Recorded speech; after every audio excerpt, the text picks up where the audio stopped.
नमस्कार दोस्तों, स्वागत है आप लोग का आपके अपने YouTube चैनल शिक्षा सर्कल 2.0 में। फ्रेंड्स, मैं हूं बी गुप्ता और हम लोग क्लास 10th के मैथमेटिक्स का वृत्त से संबंधित क्षेत्रफल का अब तक 3 पार्ट कवर कर चुके हैं, जिसमें हम लोग सब्जेक्टिव क्वेश्चन को कवर किए हैं जो आपके बोर्ड मॉडल VBI प्रश्न रहे हैं। आज के हम लोग इस सेशन में इस चौथे पार्ट में क्लास 10th के मैथमेटिक्स का वृत्त से संबंधित क्षेत्रफल का ऑब्जेक्टिव कंप्लीट करेंगे, वो भी जो आपके पहले से पूछे गए प्रश्न हैं और कैसे प्रश्न पूछे जाएंगे बहुत अच्छे कंसेप्ट के साथ। तो फ्रेंड्स, आप लोग वीडियो में अंत तक बने रहिए। अगर आपको बोर्ड एग्जाम में मैथ में 95% प्लस मार्क्स लाना है तो ध्यान दीजिएगा। यहां पर पहला प्रश्न है, दो वृत्तों के क्षेत्रफलों का अनुपात। दो वृत्तों के क्षेत्रफलों का अनुपात 4:1 है, तो बोलता है उनकी त्रिज्याओं का अनुपात क्या होगा। आपको ऑप्शन 4 दे रखा है, ध्यान दीजिएगा इसको कैसे बनाना है। तो दो वृत्त है, दोनों का क्षेत्रफल का अनुपात, पहला वृत्त का क्षेत्रफल A1 और दूसरे वृत्त का क्षेत्रफल A2, इन दोनों का अनुपात दिया है 4:1। क्षेत्रफल को एरिया लिखते इसलिए A लिखे हैं। तो आपसे पूछा है उनके त्रिज्याओं का अनुपात, तो R1:R2। R1R2 क्यों माने, क्योंकि दो वृत्त है। तो जब भी आपको क्षेत्रफल का अनुपात दे दे और त्रिज्या का अनुपात पूछ दे तो उसमें रूट लगाना, क्योंकि वृत्त के क्षेत्रफल में क्या होता है πr²। स्क्वायर हटेगा तो रूट चढ़ेगा, यानी 4:1। अब वर्गमूल निकालिए, 4 का वर्गमूल 2 आएगा और 1 का वर्गमूल 1 आएगा। आपका ऑप्शन कौन दिख रहा है, तो आपका ऑप्शन बी क्या है, राइट है। तो फ्रेंड्स, ऐसे ही प्रश्न आप बनाइएगा। फिर यहां पर दूसरा कह रहा है, 1 नंबर के ही सॉल्यूशन हो गया।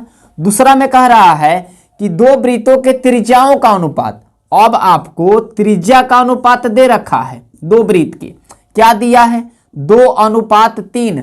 आपसे पूछा है उनके क्षेत्रफलों का अनुपात, यानी एरिया का रेशियो पूछा है। तो जब एरिया का रेशियो पूछे ना मेरे भाई, तो आप लोग स्क्वायर कर देना। क्या कर देना, स्क्वायर, क्योंकि वृत्त का क्षेत्रफल क्या होता है πr²। तो पाई तो कांस्टेंट है, खत्म हो गया। तो r² मतलब ये r का मान है, तो r का स्क्वायर। तो 2 दूनी 4, 3 तिहाई 9, यानी 4:9। तो 4 आपका ऑप्शन क्या है, सी है। फ्रेंड्स, ऐसे प्रश्न आपको अब छोड़ना नहीं है।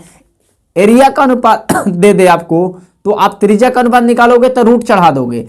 और त्रिज्या का अनुपात दे दे, आपसे क्षेत्रफल का अनुपात पूछे तो स्क्वायर कर देना। बात कंप्लीट समझ में आया, तो इसका स्क्रीनशॉट ले लीजिए।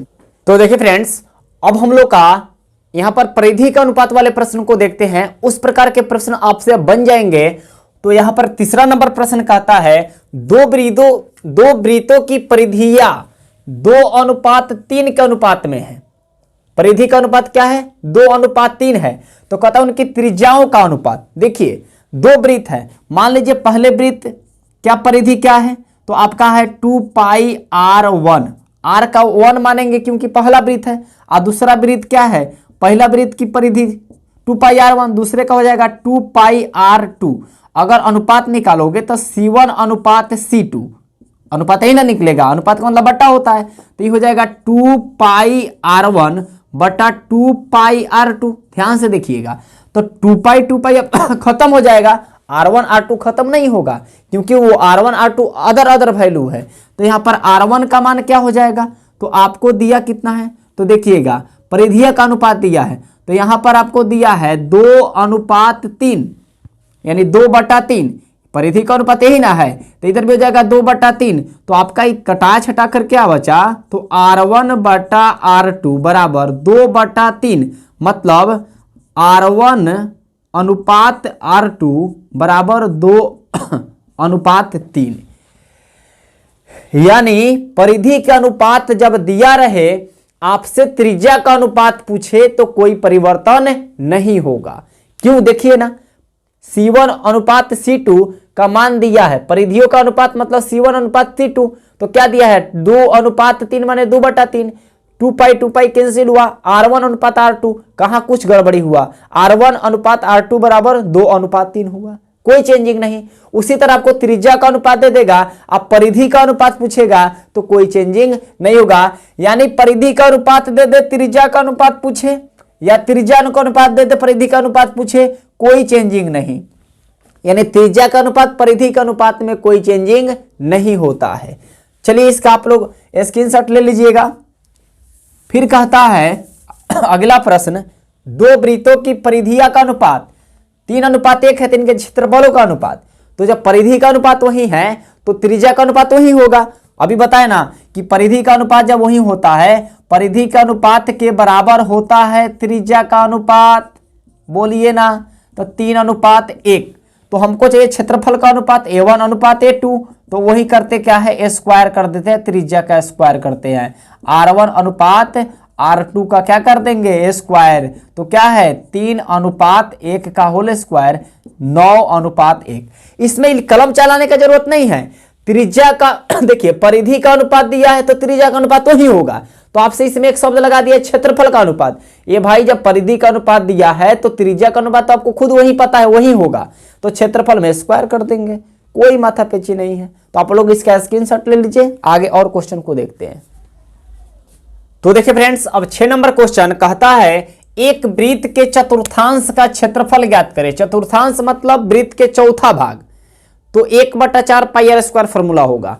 कहता उनकी परिधि दिया है, परिधि का मान जब दिया है तो पहले चतुर्थांश का क्षेत्रफल निकालोगे तो 1/4 पाई आर स्क्वायर, आर का मान चाहिए। मतलब क्या करना है कि आपको परिधि से 2 पाई आर का मान दिया है 22, तो आपको चाहिए पहले आर का मान। 2 पाई आर का मान 22 है, तो आर का मान तो 22/2 पाई नीचे जाएगा, तो देखिएगा आर बराबर 22, देखिए 2 गुना पाई का मान 22/7, तो 7 को ऊपर भेज दीजिए, 22 कैंसिल, यानी आर बराबर आया 7/2। तो हमको चाहिए क्षेत्रफल का अनुपात, तो क्या होता है फॉर्मूला 1/4 पाई आर स्क्वायर, तो 1/4 पाई का वैल्यू 22/7।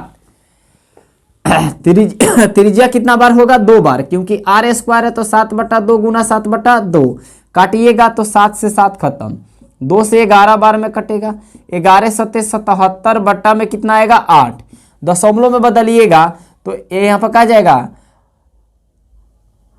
8 9 72, 8 9 72, बचेगा कितना 5। तो देखिए तो 9 दशमलव, यानी 9 दशमलव ये ना दिख रहा है, भागा देने से मतलब नहीं है, बाकी सबके बाद 9 दशमलव नहीं ना, अगर औरों में रहता 9 दशमलव कुछ तो और आगे बढ़ते, एक गो में 9.6 के है, माने 9 के बाद दशमलव है, बाद में 9 के बाद दशमलव नहीं ना है, यानी ऑप्शन आप कहीं होगा। अगर रहता दूगो में, किसी दूगो में 9 के बाद दशमलव, तब औरों बनाते, इसको भाग देते। समझ में आ गया होगा, तो आप लोग इसका स्क्रीनशॉट लीजिएगा।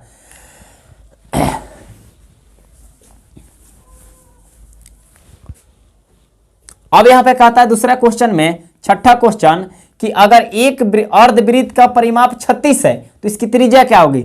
अर्धवृत्त का परिमाप मतलब पाई आर प्लस 2r, यही फॉर्मूला होता है, इसी का मान दिया है 36, तो इसमें से कॉमन कर लो r, तो क्या बचेगा पाई प्लस 2, पाई प्लस 2। आप इसको भी डायरेक्टली लिख सकते हो, इसको भी, तो r बराबर फॉर्मूला हो जाएगा 36/22, देखिए बटा में चला जाएगा ही पाई प्लस 2, आगे बनाइएगा तो 36/22/7 + 2। अब 7 ऊपर नहीं जाएगा क्योंकि जोड़ में है, तो जब इसको बनाइएगा तो 36/7 लघुत्तम आएगा, तो 22 और 7 दूनी कितना आएगा 14, तो बनाइएगा तो 36 बटा ये हो जाएगा, दोनों जोड़ करके आपका 36, देखिए ना, अब बटा में 7, तो ये हो जाएगा यहाँ पर यह 36 गुना 7 ऊपर जाएगा, 36 नीचे आ जाएगा, गुना वाला है तो भागा में, भागा है तो गुना में जाएगा, 36 खत्म, कितना आएगा 7 आएगा, यानी आपका ऑप्शन कौन हो जाएगा, बी हो जाएगा। तो आप लोग स्क्रीनशॉट लेते चलिए और क्वेश्चन को देख लेते हैं।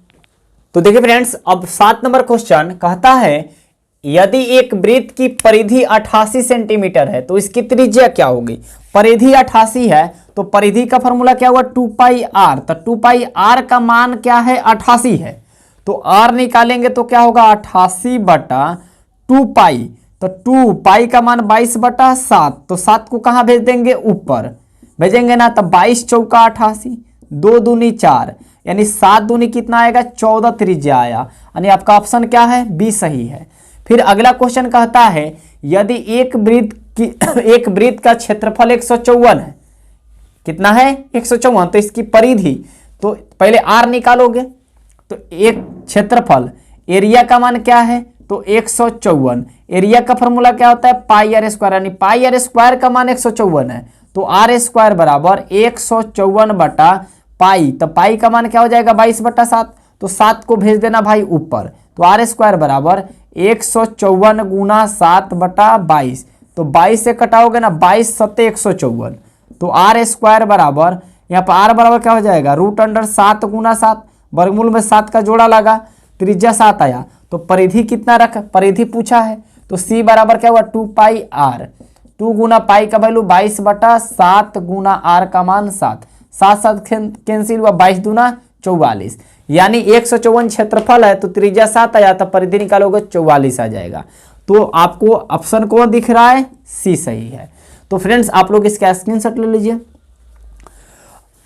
फ्रेंड्स अगर आपको समझ में आ रहा है तो चीज़ों को कॉपी में अपने नोट कर लीजिए, उसको रिवाइज करते चलिए। इसका अगला पार्ट अगला वीडियो में लेकर के आएंगे जबरदस्त क्वेश्चन के साथ, और उसमें कंप्लीट खत्म कर दिया जाएगा। और वीडियो को थोड़ा ज़्यादा से ज़्यादा शेयर करिए अपने मित्रों के पास, ताकि वो भी जुड़े और इसका लाभ उठा सके।